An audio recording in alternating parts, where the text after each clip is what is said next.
En quoi l'angoisse peut-elle être à la source de l'engagement? Non pas l'angoisse empêchante qui peut déferler sur l'être humain, agitant des dangers intenses et imprécis, paralysant l'action et qui est de l'ordre de la prise en charge psychologique et de l'écoute, mais une angoisse existentielle, celle qui surgit de la prise de conscience de la finitude humaine, de la crainte de la mort de l'autre et de sa propre mort. Ou encore une angoisse morale ou éthique mobilisée par cette mystérieuse conscience morale où se mêle le sens du devoir, l'empathie qui ouvre à la souffrance d'autrui comme à une culpabilisation et qui convoque notre responsabilité pour autrui. Et déjà, le visage vu, rencontré, imaginé, ce visage de l'autre, selon Emmanuel Lévinas, nous a enseigné par sa présence et son regard dès le début de notre vie, notre propre humanité. Ce visage dont je deviens responsable et qui, au-delà même de mon incapacité à le tuer, me fait craindre pour sa propre mort. Ainsi, les épreuves, les injustices subies par autrui entrent en tension avec la vie du sujet pour en menacer l'harmonie. Tel est l'autre visage de l'angoisse morale ou angoisse éthique qui peut rendre insupportables les malheurs des autres, les malheurs du monde.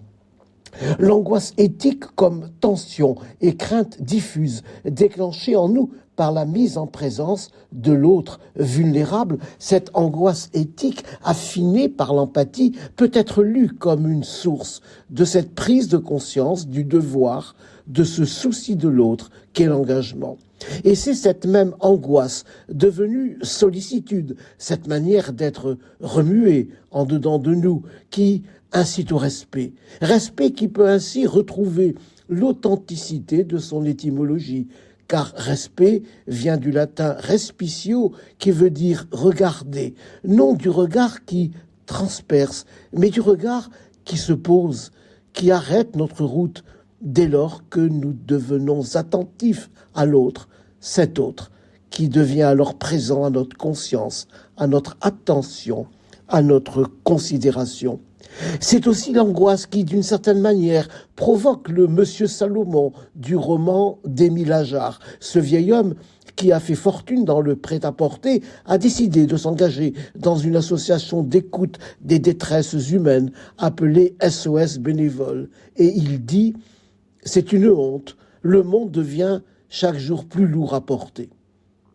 Certes, il faut paradoxalement craindre aussi la trop grande visibilité, la trop grande présence de la détresse qui peut finir par anesthésier l'angoisse et les consciences et conduire à un monde indifférent, réfugié dans une morale minimaliste. D'abord, ne pas faire de mal.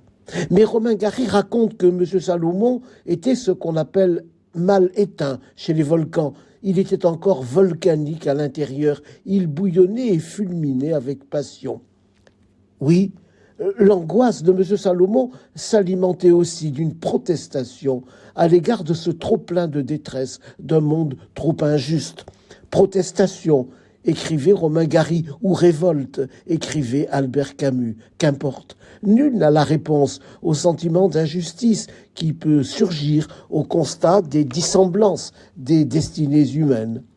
L'essentiel est de rester capable d'être ému, capable de ressentir cette angoisse éthique sans rester dans une protestation ou une révolte stérile, mais en y puisant la raison même de nos engagements.